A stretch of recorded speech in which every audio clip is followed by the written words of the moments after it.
amazing professional Christian women, then EPR's Women's Professional Network is the place for you. Thank you.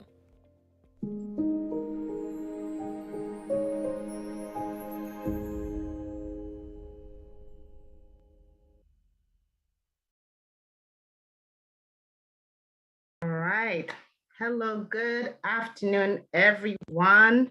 Thank you so much for joining us. Welcome to the International Women's Month edition of the EPR monthly webinars. So excited to have a full house here today. My name is Kemi Akinditere. I'm the global lead for the EPR Women's Professional Network, and it's my pleasure to just welcome you on here today.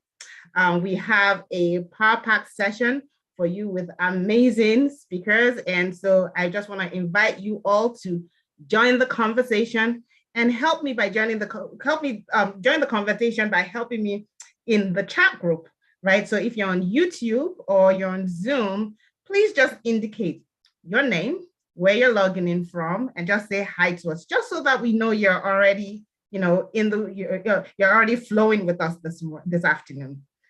All right. Do I see anyone in chat? Hello. I want to make sure that you can hear me. All right, I don't see. Okay, hello, hi Abiola. Where are you logging in from? What's your name? Excited to have you. Awesome. Hi Titi from Texas. All right. Thank you. We have a full house indeed, and I'm super excited to just have you join us today. So as we warm up and we say hi, across the board, I'm gonna just, do a few quick, housekeeping items. Share some housekeeping items with you very quickly this afternoon before we get started in the conversation. I want to encourage you today to just make sure that you just stay engaged. Let's focus. Let's make sure we make the best of this time. The topic for today that we're going to be focusing on in celebration of the International Women's Month is break the bias. Marketplace strategies for the Christian woman. I'm sure all of you here, have experienced one form of bias or the other. You've seen it, you've experienced it. Today, we're going to get equipped to learn how to navigate through those scenarios in the marketplace. And the marketplace being your career, your business, whatever, wherever you have been assigned to operate, it's, you have an opportunity to learn from this. So thank you so much for joining us. Just a little bit about EPR. The EPR Women's Professional Network is a platform for today's professional where the Christian women can access tools, resources. You can deploy your gifts and talents in the marketplace. We truly believe that everyone has those unique gifts and talents, and we're out there to empower, to build you up, to ensure that you're at the top of your game wherever you're operating. So again, thank you so much for having us. With the EPR family, we love having you, be a part of us, and we want you to just join us on this journey. All right, very quickly. Again, today you're probably all muted. I just want to encourage you, stay muted. At some point, we'll have an opportunity to ask questions, to engage and have conversations. We'll invite you to do that. If you're on YouTube, a link will be shared with you for you to just come in and join us on Zoom. You'll be able to interact more. You'll have an opportunity to show your face, ask questions, interact, and really participate into today's session. So if you're on YouTube, my message to you is come on into the room so we can have a more intimate conversation. If you need a pen, notebook, please grab one and get ready. All right, as we try to get ready, we're gonna do a quick poll. I want to test your knowledge. Well, no pressure, but I just want to just get a little bit warmed up around International Women's Day and have a little quick trivia. So I have my team behind the scenes. If you can please launch the poll. If you can launch the poll real quick, you should all be able to see it. All right, so we have 4 questions. I think we lost Can everyone say, okay, great. I see that. Okay. Let's all try to answer those questions and see what we have. First question, who was the first person to suggest a Women's Day should be celebrated? When is International Women's Day celebrated?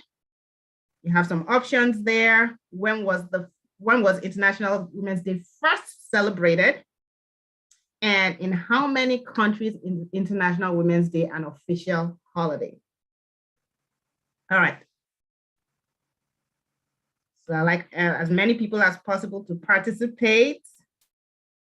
The poll is going on. All right, all right, all right. And Esther, if you can let, once we have like a good percentage, let's see what the results are and the poll, and, we'll see what the results are. I can't see from my side, but I trust that you'll share it in a bit.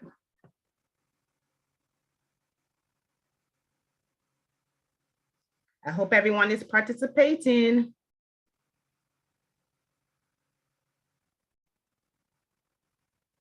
All right, we have the results in, right? Let's see. So the first question, awesome. Who was the first person to suggest the Women's Day should be celebrated? Yes, it's Teresa Malkiel. She was the one. She was a laborer. She worked on a factory floor, and she spent a lot of her lifetime and professional life actually really fight at being an activist around Women's Days, women being celebrated, and really pushing the agenda for women. International Women's Day, I guess everybody knows here. Thank you. At least we have everybody well informed. It's March 8th every year. When was, let's see this one. This is an interesting one. When was it? Let's see. When was International Women's Day first celebrated? Actually, it was March 9th, 1911. This was when it was celebrated on that day, and then it was even though it was initiated a little bit earlier. So just something to share there. And then the answer to the last question is, in how many countries is International Women's Day an official holiday? It is actually 27. All right. So hopefully we've learned a thing or two about International Women's Day, and feel free to Google stuff and everything. We get all that information is online. It's just, I found it very enlightening to learn more about it based on what we have out there. All right, thank you for participating. The audience is already engaged. All right, so we're gonna go into the good stuff now. So we have, as mentioned earlier, we have a power-packed session today. I kind of saved our focus on our speakers for a minute there, but I just want to welcome our speakers today. Our host today is Adenike Israel Bolarinwa, which many of you are probably familiar with if you're familiar with EPR. She is the executive director of EPR Global. She's, of course, a member of the board of directors, amazing leader, over 20 years of experience in leadership, expertise. She brings her expertise in her professional life, in ministry, and brings it to EPR and works with an amazing team here to really drive the agenda of addressing pressing social issues around women of Black heritage. We do that in so many ways, and we'll learn more about that even as we go through this session and towards the end. She's a relationship coach. She's the host of Relationships with Adenike. If you have not checked it out, please check out her YouTube channel. Amazing set shows that she has there. She is a business and computing. She has her education in business and computer science. And she has consulted in various industries. And right now she's in the field of data privacy, doing amazing things. Most importantly, she's married to her teenage sweetheart, Oluwaseun, and they have 3 amazing daughters. Join me in welcoming our amazing Adenike Israel Bolarinwa.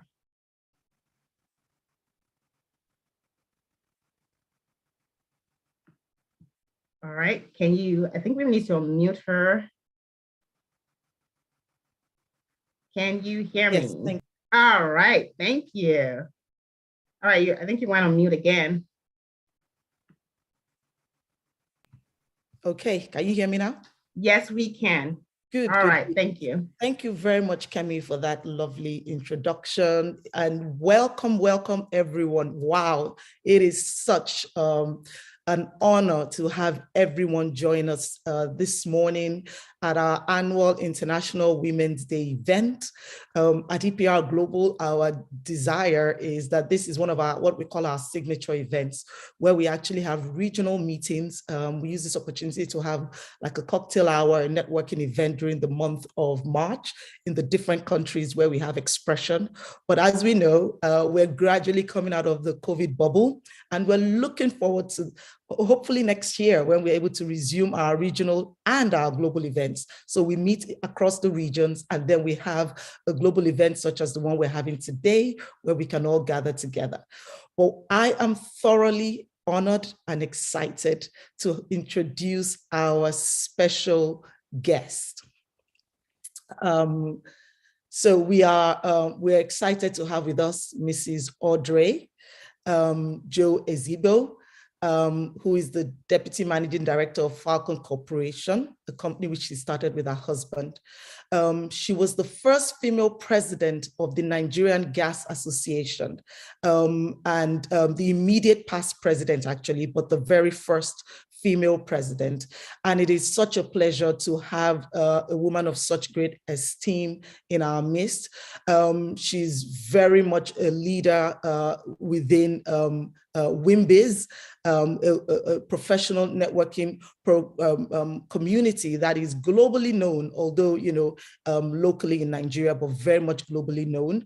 And she sat on several boards, some of which, has been highlighted here, the Diversity Sectoral Working Group of the Nigerian Content Development and Monitoring Board.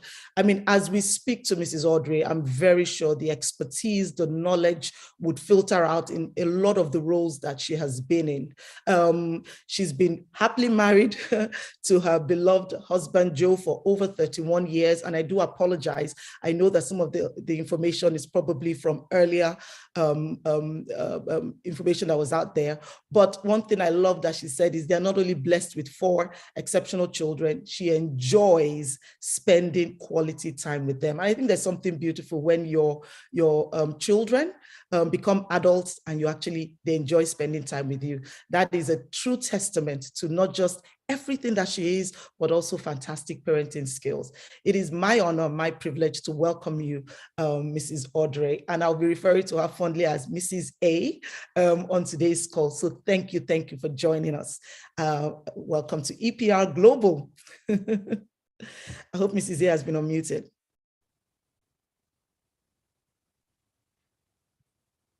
Yeah. All right. Yes. Hi, Adenike. Good evening, and thank you so much for that introduction. If I may, just for the record, quick clarification. My husband and I have actually been married for 26 years, but we've been, as I say, and I believe, best friends for 31 and counting.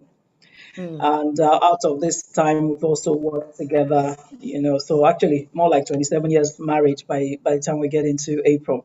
And we've worked together for about that length of time as well. So my pleasure to be here. Thank you so much. My absolute delight. Thank you for having me. Thank you so much. Thank you, Mrs. Audrey. And thank you very much to everyone that has joined us. We wanted to make this we normally have our monthly webinars, but in particular, we wanted to make this a meeting format because we think we wanted to make it a bit cozy.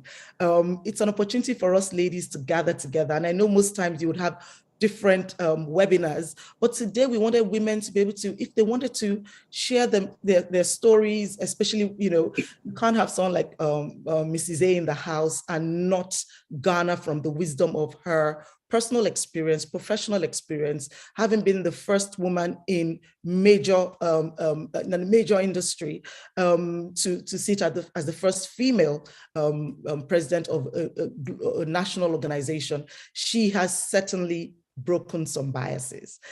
So feel free. We have a couple of questions. I want to make sure I maximize the time that we have because honestly speaking, her calendar is chock-a-block. So to have her here, she's just jumped from another meeting into this one. I want to make sure we maximize it. If you have a question at any point in time, please feel free to raise your hands up. I'll be notified.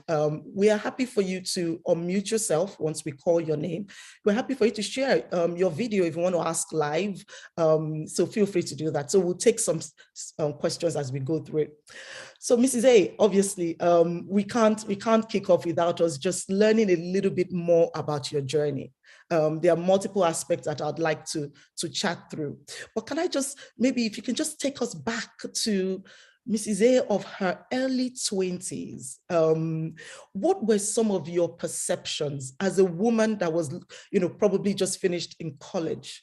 What was the landscape like? A lot of work has gone into international, by women in international communities to move the women's agenda forward. But what was life like for you back then? What were some of the crazy things that you saw in the public, in the working environment, your professional life that maybe even exists still today, but you can definitely say has been changed? And I just want to make sure we're not having any technical problems. I want Ms. Audrey is unmuted. Okay, thank you. Right. So if you can share what your 20s look like. Yes. Okay, so before we go further, let me ask the admin to please pay attention. I will mute myself at intervals because I have a bit of a nasty cough and I don't want to be coughing into your microphones. The challenge is when I mute myself, I then can't unmute myself. So if Adenike asked me a question and I'm muted, please admin, take time to unmute me before I have to speak. All right, so I think that's a fabulous question, especially because like you pointed out, male-dominated industry, and that far back, literally, things were so much worse. All right, I started my business, quite early, with my husband, nonetheless, but it was early. Immediately, I finished my first MBA degree, and I had no clue what to expect in the industry. And if I would be fair to myself, I honestly had no clue about biases. Reason being that I grew up in a house where we were all encouraged to be strong. We were all encouraged to be our best. You had to ace it academically, socially, morally, on all fronts, in your sports and all that. So I never quite had that sense of, oh, there is a bias. I had a lot of sisters too, but I never felt that we were being treated differently. My parents, and I think this is context that is important, my parents made sure we did the things we needed to do, whether you were male or female.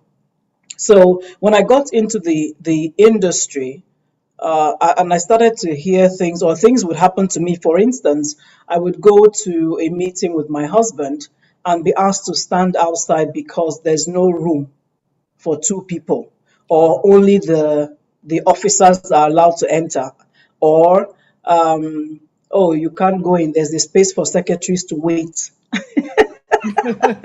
I mean, so it used to come as a bit of a shock. And generally speaking, you walk into meetings and there's that little sense of, why did she come and sit at the table? Because when you look in, all the other women are serving tea and shuffling papers on the table and then exiting the meeting. So it was a bit of interesting times. Of course, even within my own business, I had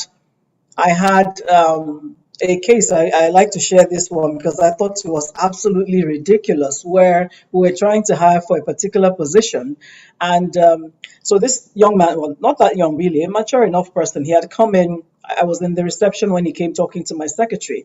And then I went into my office and he came and went through the prelims. Then he was asked to come, that the person to admit him was waiting. And he came in and sat down. You could see the shock, first of all, like, he practically looked almost like trying to see, is there a door behind her that I have to go past? When he realized there was just a blank wall behind me, as he was processing that, I realized what was happening. And then in that process, I sneezed. And the next thing I heard was, oops, I wonder what those pretty lips were doing last night. Oh, wow. Oh, wow. Wow. And I was like, I'm not sure he realized that his future, if any, in the company was resting in my hands. So I just looked at him, kept a straight face, and he laughed. You know, all those stupid, I don't know what to call them, very silly laugh that these kind of people give, and they want you to giggle or be amused. And I looked at him with a straight face and I said, "Interview over. Please leave my office." Wow. You know, so I remember that because I thought to myself, is it as bad as that, even in your own space? You know, so yeah, it was an interesting time, like I said, because mostly the women were back office.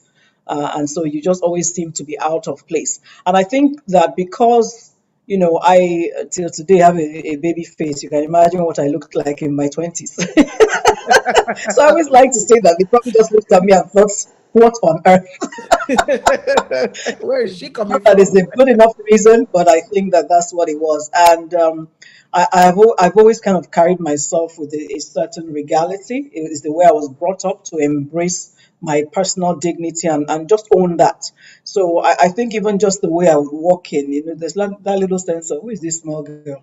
You know, Mm, that didn't help in that kind of a situation. But yes. I mean, here we are today. It's much better, not over, but much better. Better. Wow, wow, Yeah, wow.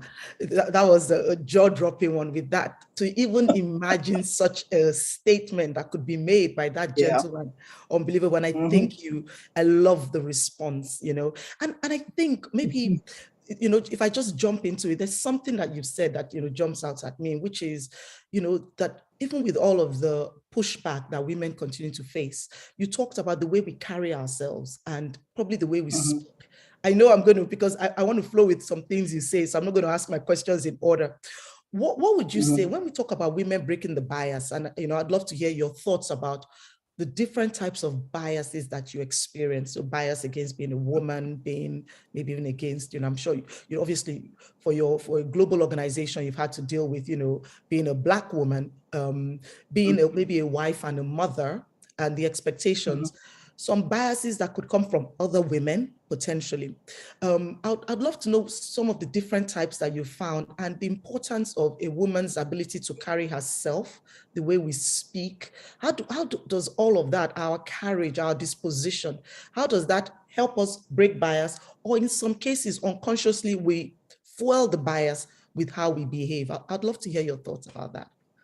So my first question is, how much time do we have in this session? Because you're touching on my passions, right? So you ladies just have to forgive me. There's some things that are so dear to me, and I'm a talker. I'm a talker. So, you We're know, here. hey, let's Yeah. see what we can do with this question. Mm, Now, you know, the first time I saw this theme break the bias, mm, I was actually upset. mm, Like literally, I thought, why are we having this conversation? Why that? And especially because I kept hearing, and you've just used that expression, women breaking the bias. And I thought to myself, no, we're not the problem. Do you understand what I'm saying? We're not. yes. So why are we the ones breaking the bias? It's really not us, Mm, right? But I began to, you know, internalize it a bit more robustly, and okay, fine. You know, at some point I now also, hey, began to champion that because I'm a woman's advocate any day, anytime. So I get it. But I do feel that this is literally work that more men have to do than women. That's our reality. So the he for she's, we celebrate you, and you know, we need to see more of you being more vocal. mm, So what kind of biases have I faced? Well, I've spoken to some already. There's that sense that because I'm in a technical space, and that being said, quite frankly, every industry is technical. But in oil and gas, you're thinking rigs, you're thinking offshore, you're thinking heavy equipment, you're thinking, you know, so drilling and all that. So you're thinking guys, you're thinking brute strength, mm, and so when you show up as a woman with your also cute self, mhm, it doesn't seem to fit the spec, you know. Guys also operate better in groups, so there's that group synergy and think, and they get their machismo or whatever it's called from those type of things.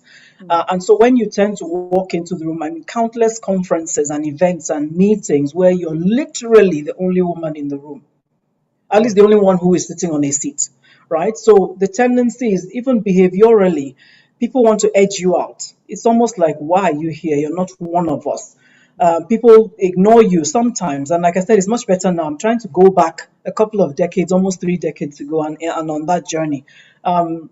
And like you said, African, black African, and you're in a space where people used to think that if you didn't have an expatriate with you, then you didn't even know what you were doing. So a lot of the time, even when you're trying to ask a question, you're being ignored, right? So those type of things do happen. I have had situations where many times, so many times, I can't tell you, I take my staff to meetings, my engineers, and so there's me, short, I'm not very tall, so there's my tall guys behind me, and we go there, and literally somebody says to me, "Madam, please shift, let the men enter and have the meeting." I mean, and I've been in meetings where all the conversations, like everybody swivels towards the guys. Like I'm sitting there, but somehow I'm being ignored.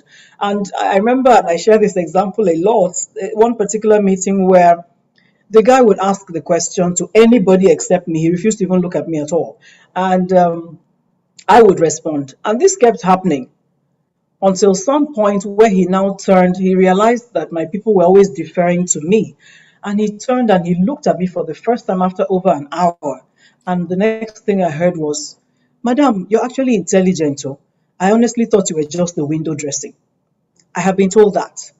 Somebody, when I was the president of the Nigerian Gas Association, I finished speaking at some conference. A lot of the Q&A was targeted at me. I, by God's grace, handled it very well. And a guy came to me and he said, "Madam, you're not president for nothing. Oh, I just realized you're really intelligent." So you see those little things where you realize that there's still a lot of people who feel maybe I became president because somebody nominated me. Maybe, there's that sense that if the guy is not pushing you forward, that you're not worthy of being at the table. Right. Yes. So, but these are things that you have seen countless times. Now, you raise the point too about even other women.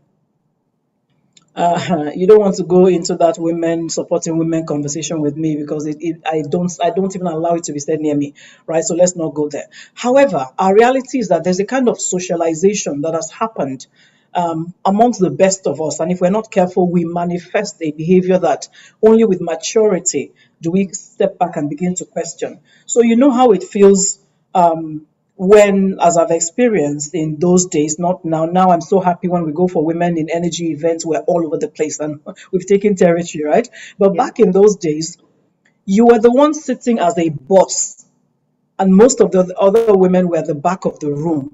Mm. So it was almost like, why is she there and we're not here?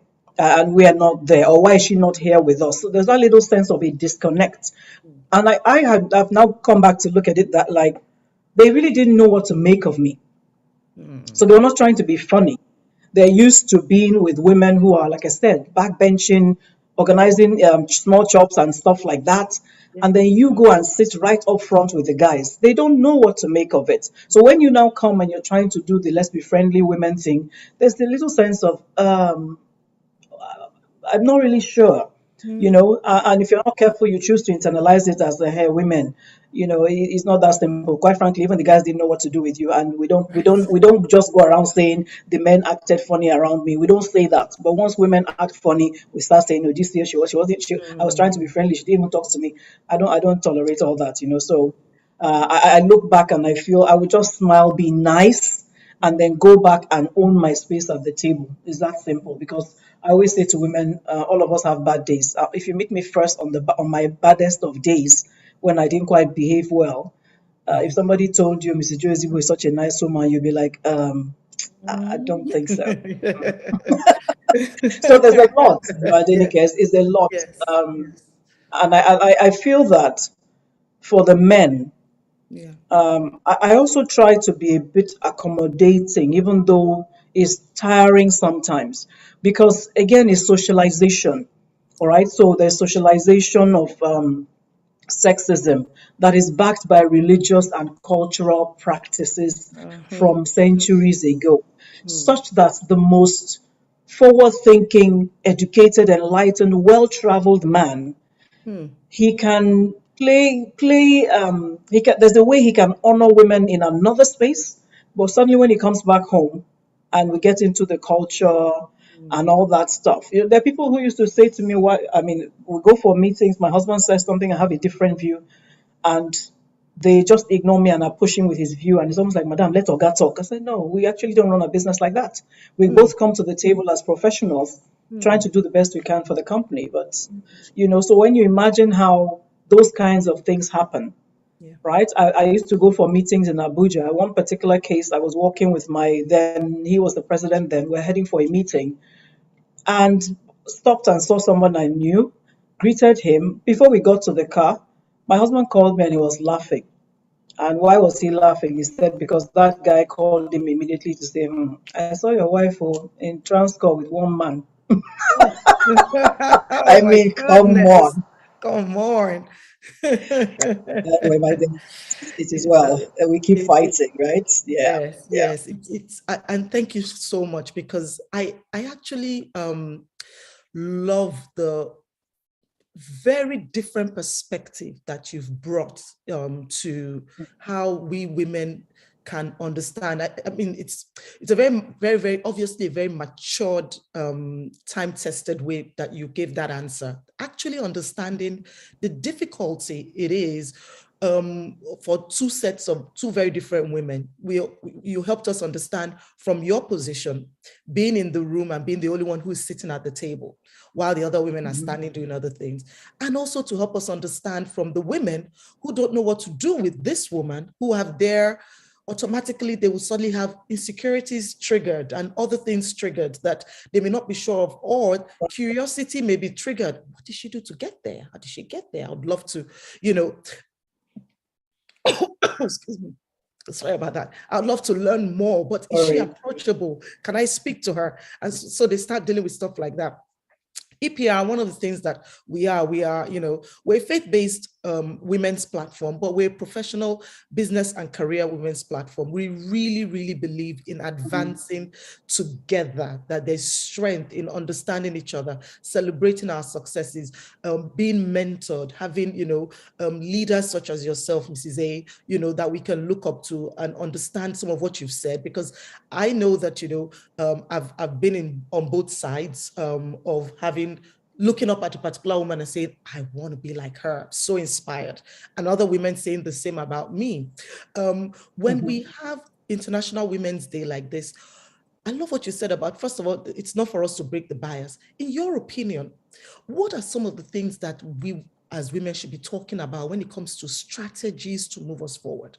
Thank God for a lot of what goes on from an international organization. But for you, if you say to yourself, in 5 years' time, in 10 years' time, if I want to bring the young girls, with me, all of we young ladies that, we're looking at you and I want to bring them, what would you be saying to us as in the next 10 years, ladies, strategically to position yourself in any area? These are 1, 2, 3, 4 things that you must put at the forefront of your mind. Okay. I want to ask you this question again. How much time do we have? And I'm not kidding this time, just to dimension my responses properly. 15 minutes? Yes, we have, at least for that, we have additional, and we'll make some extra time for us to have this very important conversation.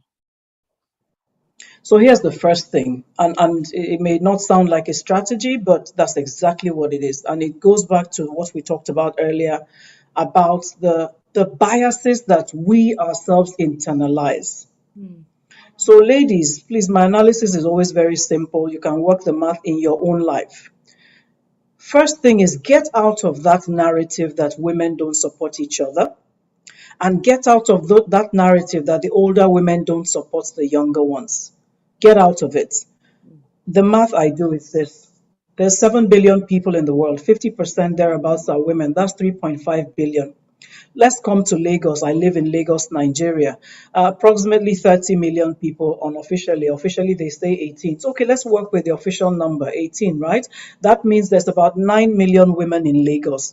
Audrey, how many women do you know? Off the top of my head, maybe 2,000 thereabouts, because I do know a lot of women because of my work with women, with WIMBIZ, with women in energy, so many different women groups. How many of them, Audrey, do you know at close enough range to say these ones support women and that these ones don't? That number will probably drop to about 200.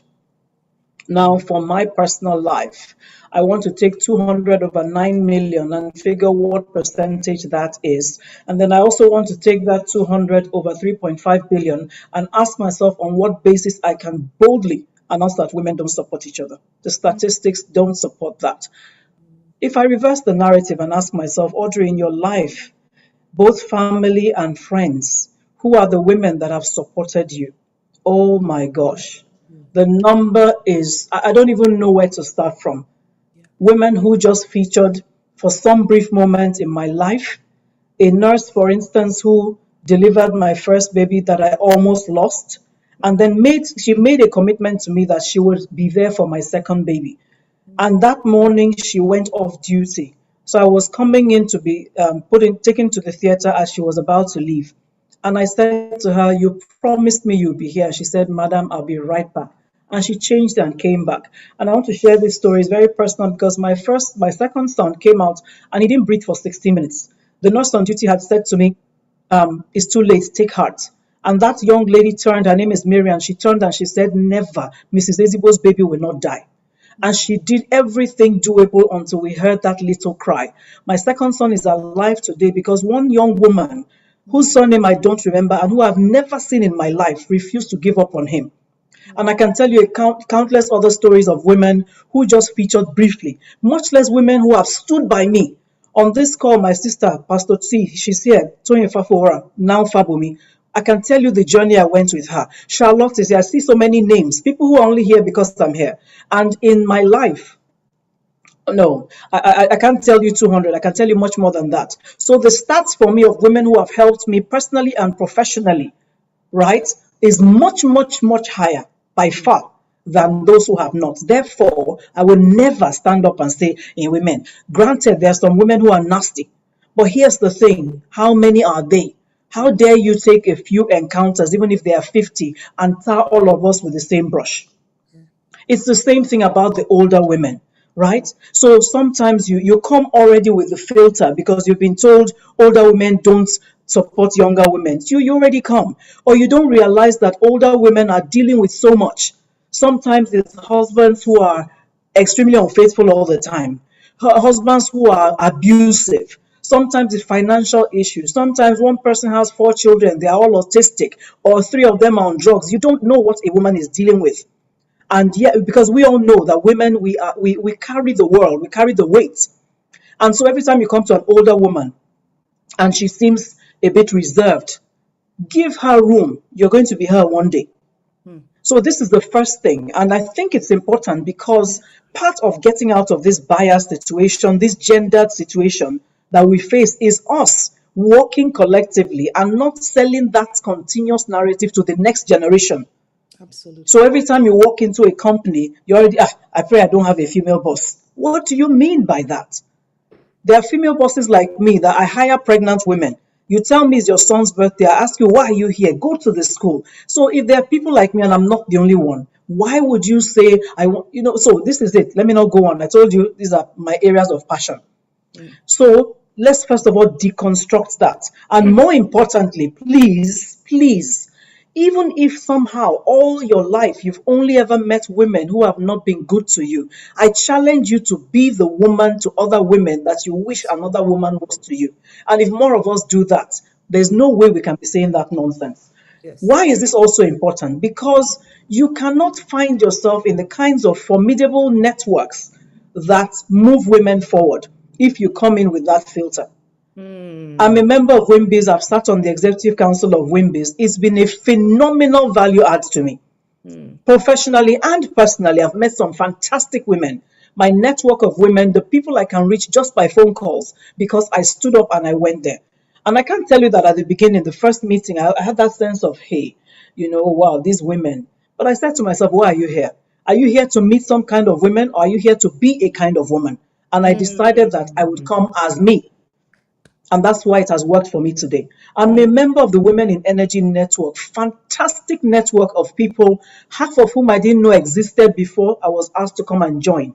I saw the vision, and the way we champion ourselves is unbelievable. In our industry, for instance, once we see a flyer that has only male speakers, oh Lord, come on. I mean, we go on the warpath to find the organizers, to bring competent women for them to add on board, and if we need to help those women to build their presentations and stuff. So these are the things that help you to move forward. It's not always about the boys' clubs. The boys have made their own clubs and they don't like to let you in. Although, if I can let you into a secret, it's mostly because they don't understand how to handle us. One. Secondly, is because women call men to a higher standard, and many times they're not comfortable with it. Once we walk into the room, we want things done better. We want things done with integrity. We don't want to allow some kinds of, as we say in Nigeria, corner, unethical things to happen. We're not ready for those things. So they're not comfortable with us because we call up the thing in them that is the better part of them that many times they don't, because of business, all this dealing and all those things. So they're not trying to keep you out for your own sake necessarily. They're just more comfortable with their kind. We have to create this thing. And the only way we do it is by getting into those networks. Now, your women networks can also connect you to the men that can connect you to wherever you need to go. So as a young woman, don't be focused only on, I want to join Nigerian Gas Association. When you get there, you better find both the men and the women and connect with them, which then takes me to a second point. So I don't belabor this. I can talk about this all day. The second point is this. Where are you in your industry? Have you joined the relevant associations? One. Secondly, you have to even first know them because there are usually quite a few. I believe you first of all join the umbrella bodies, and then secondly, you niche down a bit. So you're a Nigerian Gas Association, but you're a petroleum engineer. Go and join the Association of Petroleum Engineers as well.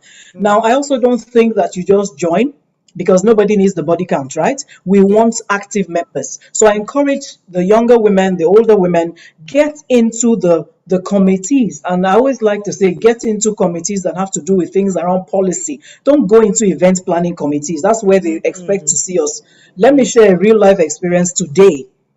As you can see the way I'm dressed, I was invited to be Mother of the Day at an event today. And so I went.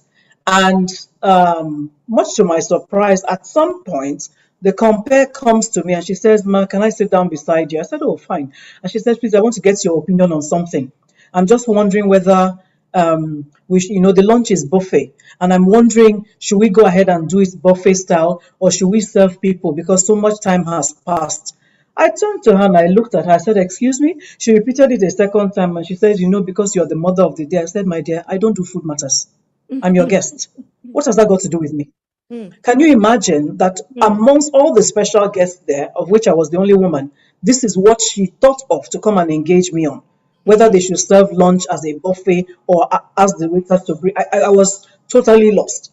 So, but my point is that if you get into associations, find the governance committees, the policy committees, the ones that are front facing with the movers and shakers, the ones that put you in the line of sight of government, of your industry leaders, and not those soft ones. You want to be in the publications committee and stuff like that. Put yourself forward, volunteer to speak, let them know I can moderate this panel, right? And so on and so forth. I think that's very important.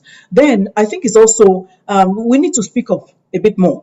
So when you're on your journey, I remember the first time I ever attended an NGA conference. I was shocked because I had stayed out of those things for so long, thinking, no, I'm a very quiet person. I don't like to go out. I don't want anybody to know me.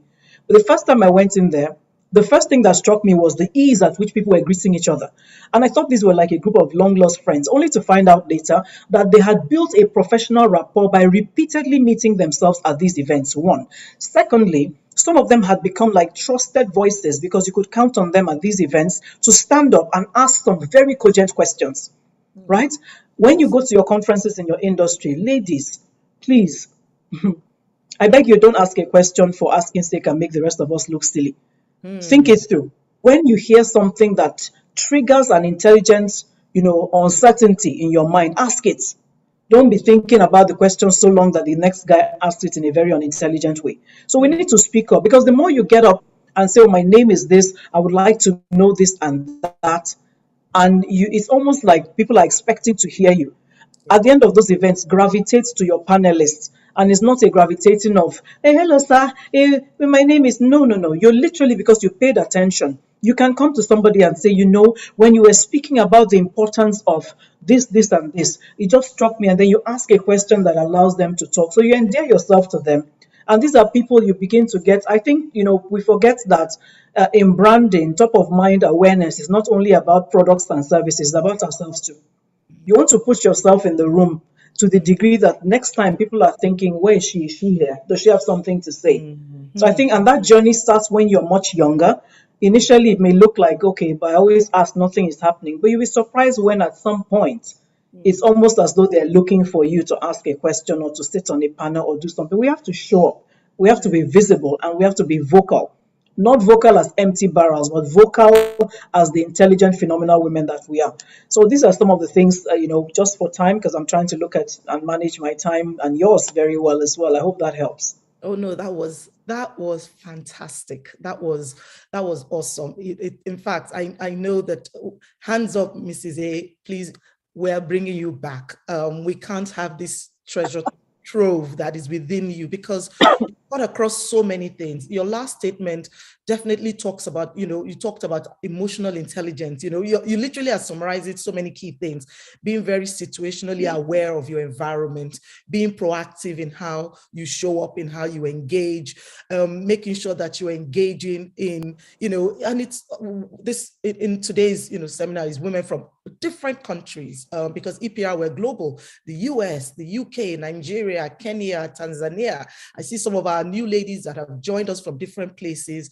I love the fact that we also have different generations of professional women in this place. I see some of my, our big aunties here, some of our leaders. We see some of our young ladies, dynamic, doing amazing things. The one thing that you said I really, really also like is, you said it in an earlier session when you said, the guy said, oh, we thought you just were in this position. We didn't know you were this intelligent, and I, and I think that's one of the things that as women, we must never underestimate, that we have it. You said something, you said, ask that question intelligently before you hear somebody else asking. And it resonated because I've been in that specific way where I just thought it was an obvious thing. I'm sure they know.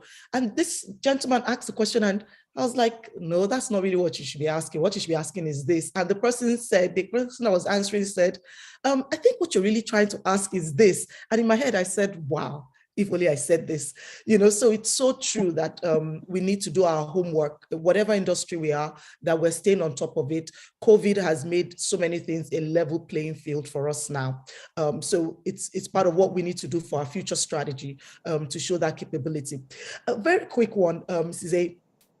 I mean, like you very well said, and I don't want to beat this question that most people have heard, but I'm hoping maybe you can bring it from a different trajectory in terms of managing our lives, managing our energy as women.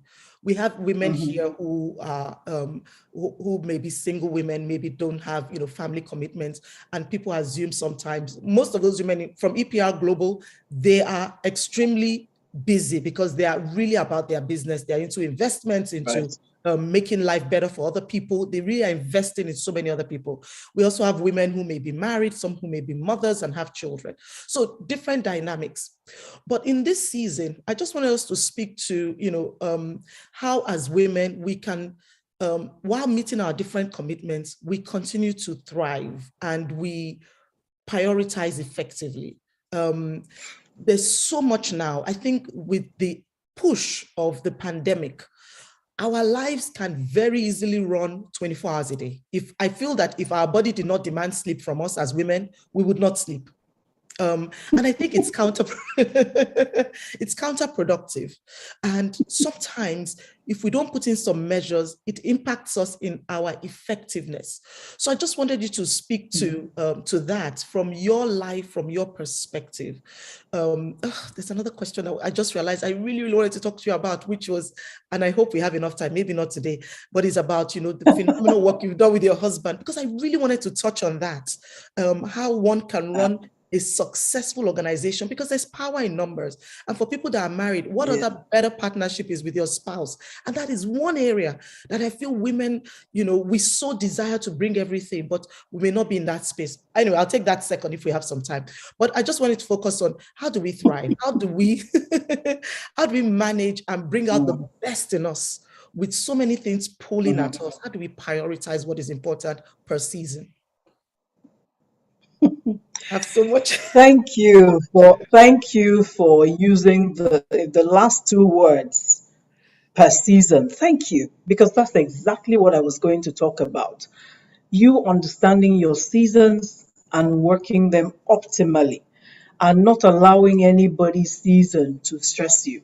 And quite frankly, a season is not about, oh, we're all this age, or we're all, no, no, no. You are always at a different place in your life than someone else.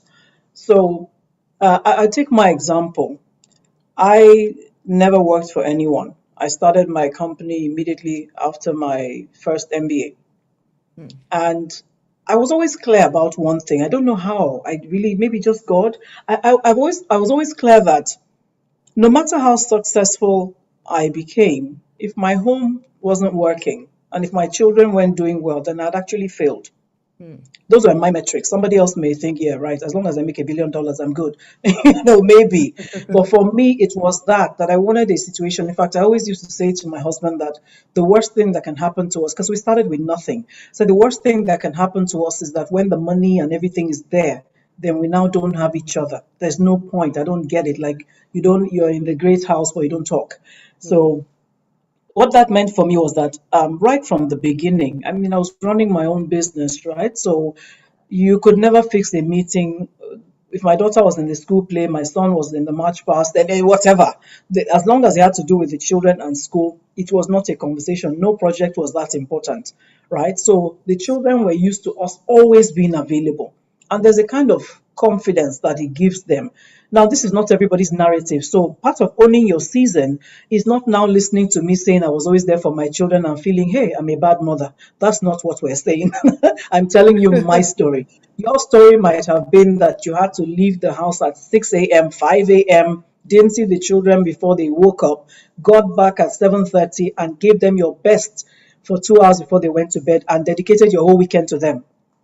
If that's your truth and you gave it your best, that season worked. So for me, that's all I did while they were growing up, always plugging into being available to them. Of course, I work with my husband, so I was there with him all the time. But the funny thing is that it creates another challenge in terms of nurturing the personal relationship and not getting to where we're just business partners all day. So that was another process entirely. But women, I think I want to say this, that we have been, we all hear, oh, women are great multitaskers, and we are. But can I suggest, ladies, that it's also, for lack of a better word, a sophisticated form of slavery that we've allowed ourselves to embrace? And I say that because we then feel guilty when we're intentionally trying to look out for ourselves. So you feel that if you're resting, you're idle, literally. And I feel that the world has so changed that we're more aware now, and we don't want to be those ones that get into depression. We don't want to be those ones that are just frustrated. We have the hair, the nails, the lashes, the bags, we have the look, but inside we're dying. There's no need for that anymore. Life is too short. People are dying for strange reasons. People are having heart attacks at 15, 20, 25. So you really want to look back on your life and ask yourself, where am I showing up because it's an expectation? And if I didn't show up, it literally actually does not diminish me in any way. Right? Yes. So I think of, you have this picture perfect view of your house. For heaven's sake, my house now actually is picture perfect, but there's nobody in it. And I so wish my children could move back home and scatter the place a bit. But do you understand what I'm saying? And Yes. when I think those early days, how much time I put into trying to always have it neat and tidy, until I can't remember one of my older cousins who spoke to me and told me, Audrey, free yourself. Free yourself. And I did. So we have to make room for ourselves. Be your best at work, because there's a demand in that space. But think through, what are the other peripherals where literally I'm showing up, and my not showing up has nothing to do with my capacity and the quality of who I am. And free yourself. There is a place for, Free yourself. I don't like to use the word self-love and all these things. We have all these nice expressions these days. Just look after yourself. Tell yourself that you matter. If you matter and it's a day at the spa, go do that. If it is just, let me give you a very practical example. For me, I have two things that I do, that just, or maybe I should say three. One is this: every single morning I have a routine. And my husband knows better because I demanded for that than to interject. I get up in the morning, I go to my study or to the living room, and I sit down with a steaming hot cup of coffee and I have some nice worship instrumentals playing. This is like 30, 45, sometimes 1 hour, right? Yes. Where nobody is allowed to come. Don't even come and say good morning, mommy. No, it's just me. I breathe. It's the most refreshing part of my day, every single day. The second thing I do is this: I have days that I call my do absolutely nothing days. I don't go to work. I don't clean the house. I ain't cooking nothing. Nothing. Like I'm just going to. In fact, I can put on the TV, but many times it's the TV watching me. I'm just free. I'm just light. And that's very important, right? It's important. The other thing is this: go to the spa, ladies. Go to the spa. Pamper yourself a bit. You deserve it, right? And I think it's also very important that if you have those relationships, your girlfriends, take yourselves out. There is nothing as delightful as a girl's time out. You will laugh your head off. You will cry if you wanted to share anything heavy. But at the end of the day, you come back and your ton's lighter. So Yes. please look after yourselves. You'll be gone one day. And the truth is, if we work ourselves into exhaustion, the entire family suffers. Your husband can barely find his left from his right. You know, most men will tell you, they start, my husband, he can't understand. He'll be like, where's my, and I'll hand him something. And he'll be like, how did you know what I was going to ask? You know, we get, we know how to do these things, but Yes. doesn't mean we should always do them. So there is a time for just stepping back and saying, I need to rest. And ladies, we do need to rest. The world is intense. Coming out of COVID, I think for the first time, many of us were able to step back and realize that, guess what? I'm not immune from mental health issues. Yes. Actually, I think many of us now realize that actually I've been contending with some mental health issues, but I didn't have a name for it. But we saw other people break down, and many of us had to contend not to break down. That tells you that it's too easy to get overwhelmed, Yes. right? So please let me just ask you: make time for yourself, Yes. embrace your season. I'll share and close with this. A young lady and one of the couples that I mentor, because I mentor couples in business together. And one of them, the man called me and he said he wanted to come see me with his wife, and I gave them time. And he said, he came to report her because she's trying to be superwoman to do everything, and he keeps telling her rest a bit. She said, no, the house is not tidy, this I have to cook, I have to do that. And this particular day she wanted to do laundry, and he told her, can you just leave it, the children have other clean clothes to wear. And then she says to him, no, didn't you hear when Auntie Audrey was talking that day and we called her and she said she'll call us back because she was doing laundry? And I started laughing and I turned to the lady and I said, listen, right now, laundry for me is maybe once every 2 weeks, I toss something into the washing machine. It's a washing machine. You set it on wash and dry. Sometimes I forget to pick it till the next day. I have no children at home. My youngest child is almost 20 years old. You have three children. I think they were like 7, 9, 7, and 5 or something. And you have a husband saying to you, rest. But you're listening to Auntie Audrey said she was doing laundry, and you decide to color your season by what I said. Ladies, look at your own life, your own situation. All the great advice everyone else is giving you, pack them and contextualize them to your particular reality. But even in your reality, you determine to make some adjustments that work for you. And when you decide to make them, please make them guilt free. You owe yourself to love yourself. And I'll leave it at that. Thank you so much, Adinke. Oh, I'm putting my clapping on. I was looking for the fire emoji several times. Free yourself, don't color your reality. I mean, the words, the phrases are laden with wisdom, wisdom, wisdom. The team just reminded me that people want to ask questions. I was like, oh, so sorry. I'm Yes, who was it enjoying. that said Superwoman is dead? My kind of woman. I tell people that Yes. Superwoman moved to China and she's Oh, not coming back. yeah, Yeah, absolutely. I mean, no, that she's not. statement you made, that multitasking is, it can easily be another form of slavery. Everywhere the chat room went on fire, that, whoa, Yep. And that's so true. Listen, everyone, I think we only have maybe we can only take 2 questions or thereabout. If you want to quickly raise your hands, admin will unmute you. You can share. If you put your video on, they can maybe spotlight you. I see the very first person. She must have been eager, quick. Okay, let's take Chichi. Chichi Esimai, very quickly. Okay, Chichi, you're live. Yes, thank you so much. Your video is on. Okay, spotlight. Mrs. A.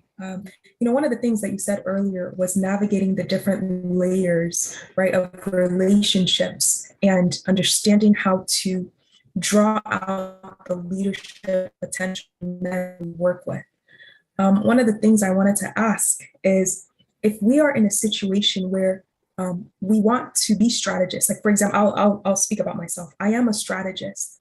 But I think because of the nature of the work that we do, I'm often called to be implementation, right? And so it sort of calls back into those gender we were talking about. People consider women in certain kind of roles, but I want to be in the kind of leadership, the strategic, which I am, but I'm often called back. So how have you navigated that? I think you touched on it a little bit, but wanted to delve more into that. I loved that conversation piece earlier. Okay, I think that's an excellent question, and I can totally relate with that because yes, you know how we put the ideas forward.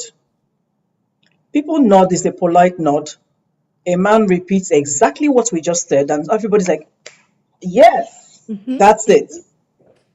And so he takes the glory for the idea, and then they throw it back to you to make it work. So it happens all the time.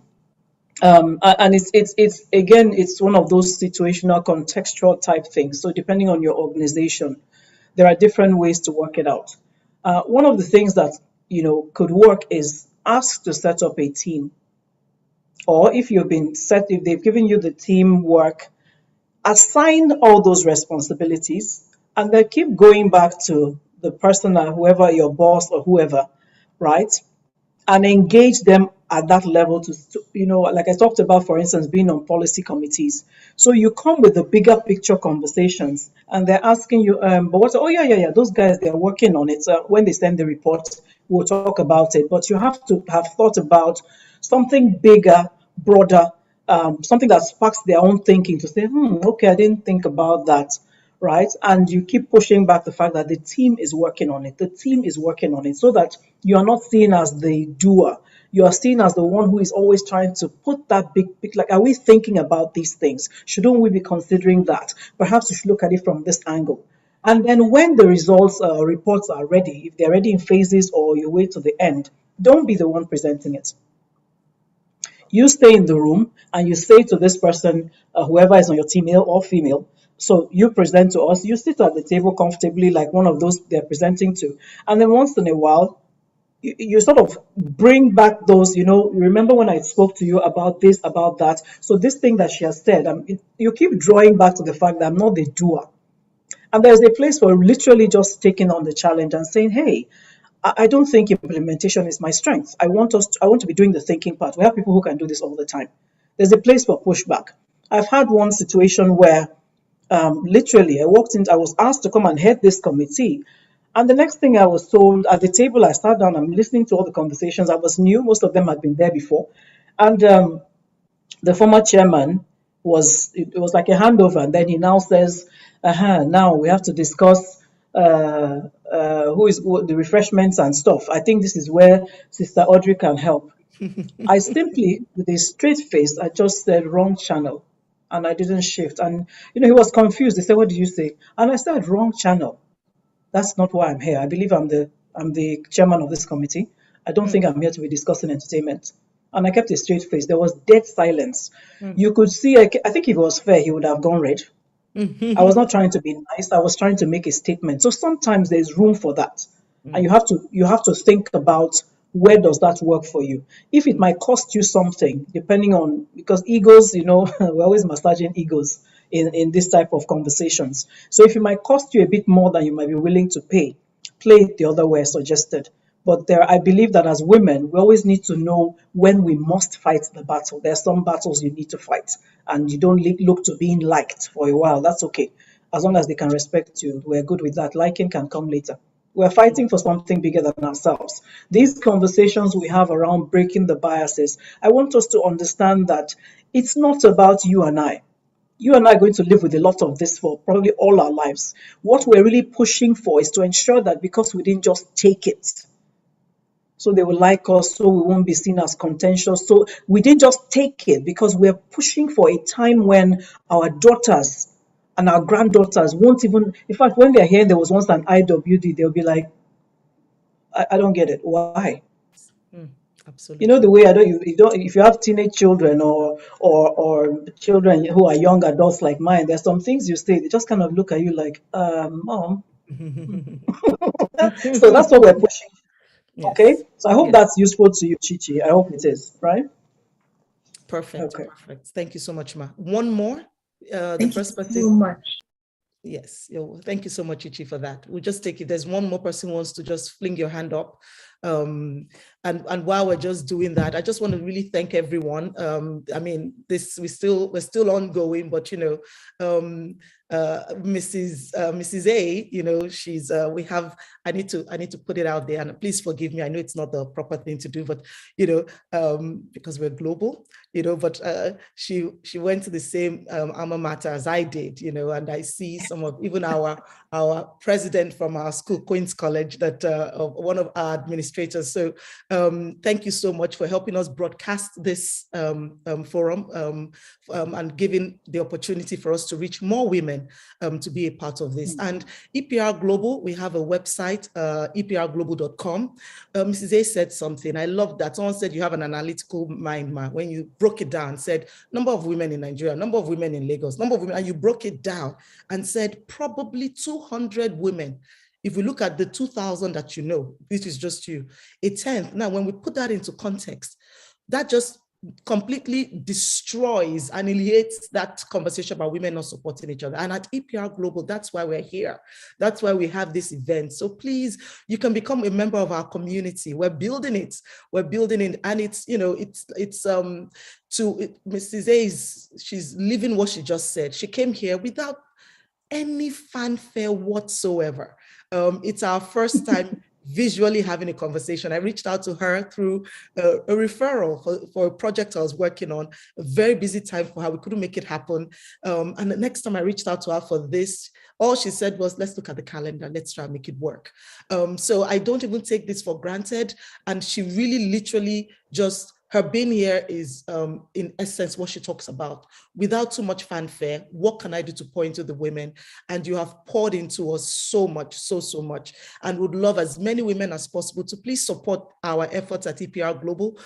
Join our community, become a member of the community. Would love to reach out to you afterwards and learn more about what you're doing and how we can be a part of your life, how we can support it. If you are having event programs, we do this all the time. If any EPR woman is speaking, invited, doing anything, needs a resource, you need people to say, look, I'm doing this, I just need 15 people to show up at my presentation.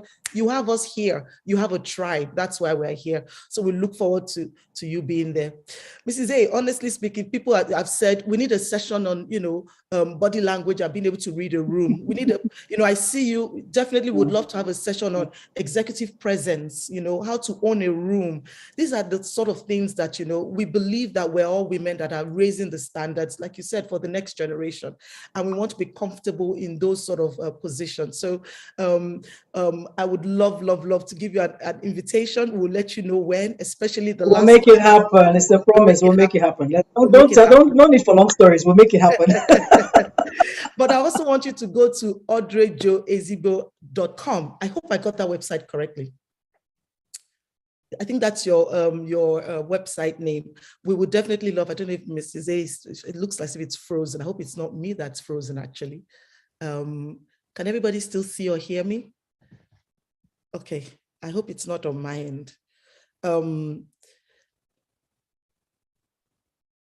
in the chat? Oh, you can hear me. Okay, great. Okay, great. It might be from Mrs. A's end. So she has a website, Audrey Joe Ezigbo, where we can learn more about her. We can follow her as well. I'm very sure we can connect with her as well. Having Mrs. Audrey here, I'm just going to wait to see if, okay, we may have lost Mrs. A, but we'll keep our eyes open because I'm very sure she'll be coming back, because I'd like us to thank her. Okay, my apologies. Sorry about that.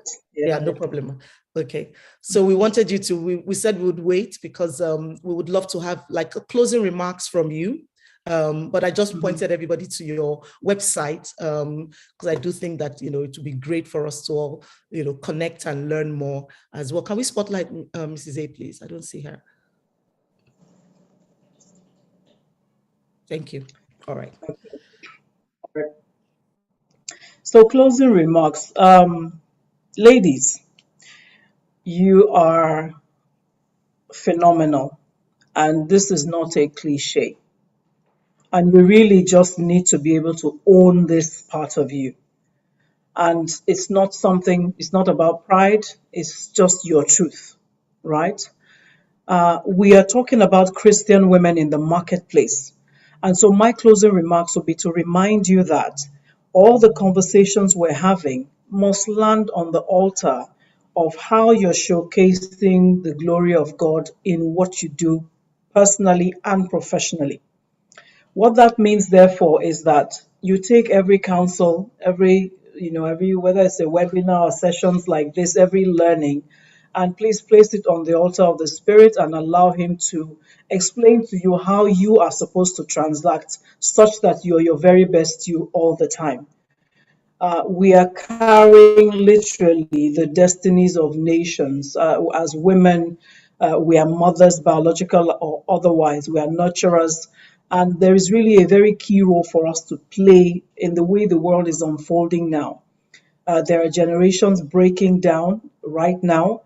So we ourselves have to have it so together that we're able to pass on that same wholesomeness to the next person.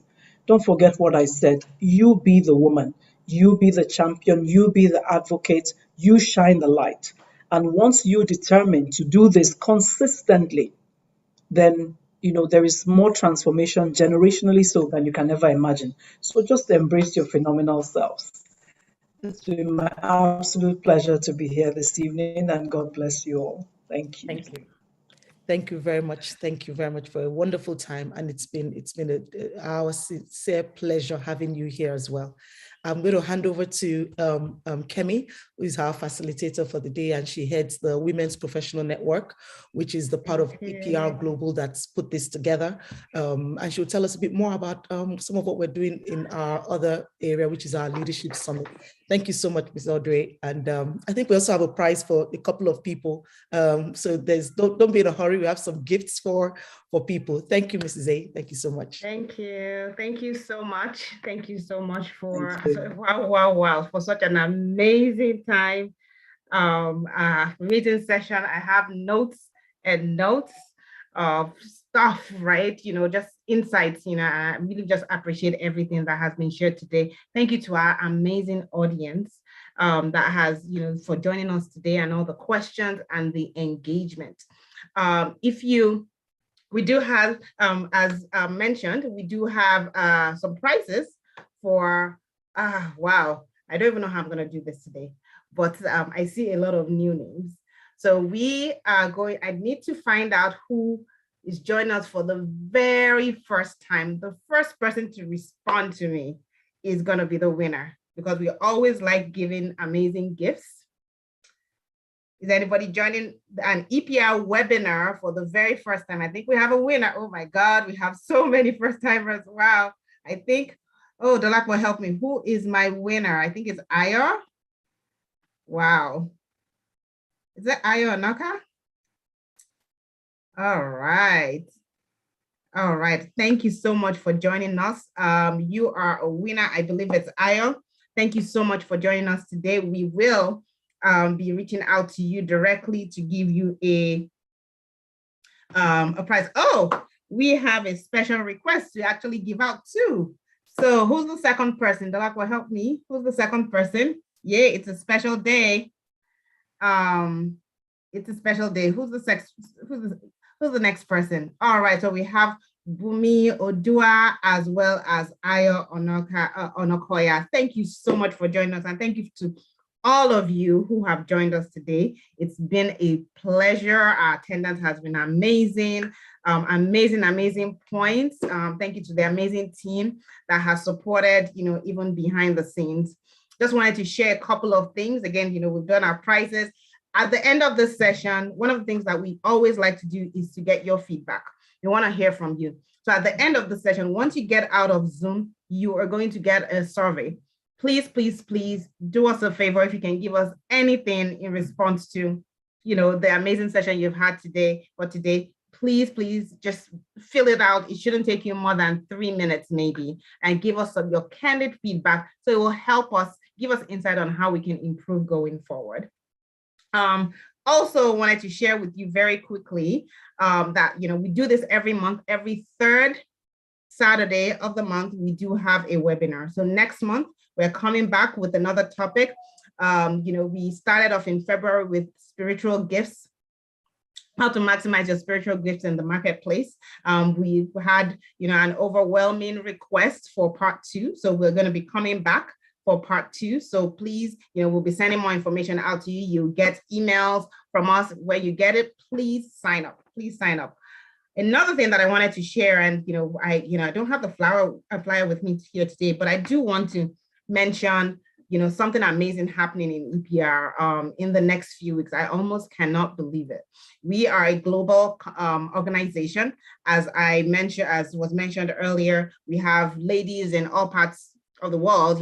Right now we are we also have a very critical group of ladies in Kenya, and one of the places we're going next we're going into to actually host our very first leadership summit in the month of May is in Kenya, Nairobi, Kenya. So I want to encourage everyone, as we're going to be to think about and consider being a part of it. We're going to be sending more information out over the next week, through our social media platforms and the likes, and an email, which you will be a part of as being as a result of being part of this session. We'll be sharing more information with you. So if you have any questions, and you're interested, please, we want to just encourage you to reach out, and we'll be happy to share, everything that you need to know to get you ready. So it's going to be the first weekend in May, and we are super excited. Finally, I just want to say thank you. As mentioned earlier, we do have an amazing community here. It's eprglobal.com, if you can put that in chat. We want to encourage you to join our community.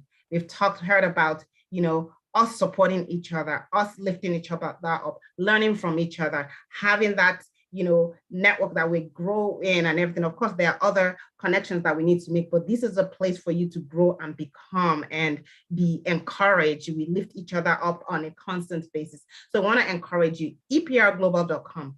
Go there now, take a look at it, join one of our membership levels so that you can be a part of what the amazing things that we're doing here.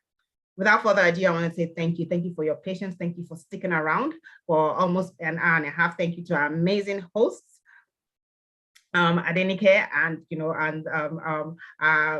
executive director, and of course, Mrs. A. We honor you. We appreciate you. Thank you so much for taking the time to be with us today. And thank you to our amazing audience and the amazing team that supports the EPR Women Professional Network. Thanks again. This is Adekemi saying, have a great weekend and happy International Women's Month.